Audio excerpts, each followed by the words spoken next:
नसीब होई कौन हबीब मूंखे ख्वाब ख़्याल पैदा थियो ई कोन थे सुणा दी सवाल तो कूड़े के कुर्ब जो नीत मोहब्बत माल तो त घुराए बख्शियो जानिब पान जमाल तालिब मौला सां त क्या तिनायुन कमाल आही को लजपाल ॿियो ऐं तो हो जियां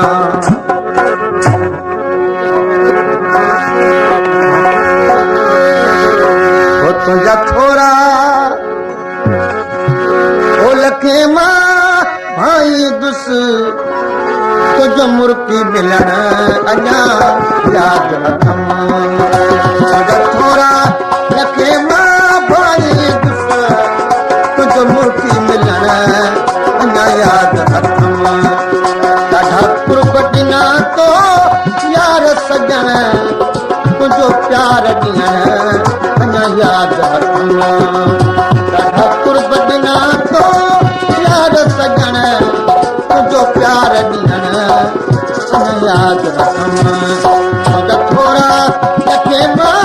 भाई दुस तुंहिंजो मुर्की मिलण अञा यादि रखम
हथ में अज हबीब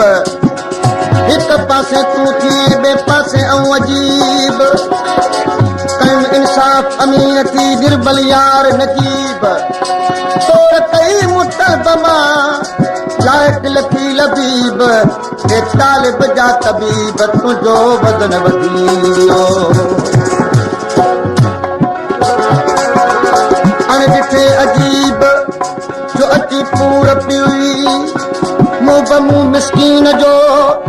निर्मल नाम ॿुधी हैरान हरदम आया जो मुंहिंजे नीअ तकलो को जोई हुयुसि तो सजणगी न सुई तालिब मौला खे मिठा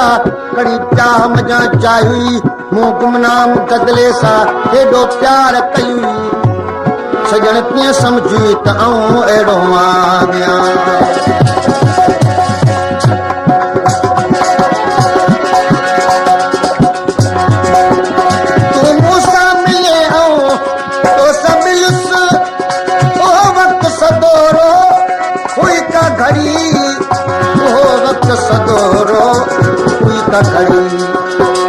गुलाम हैदर जा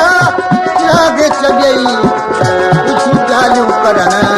अञा यादि हथ मां ॾाढा कुर्ब ॾिना तो यार सजण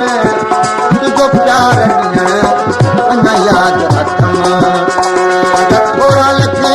ओ मां भाॼी ॾिस तुंहिंजो मुर्की मिलण अञा यादि हथ मां ॾाढा कुर्ब ॾिना तो यार सजण तुंहिंजो प्यार ॾियण अञा यादि हथ मां थोरा लखे मां भाई ॾिस तुंहिंजो मुर्की मिलण अञा यादि हथ मां ॾाढा कुर्ब ॾिना तो यार सजण तुंहिंजो प्यार ॾियण अञा यादि हथ मां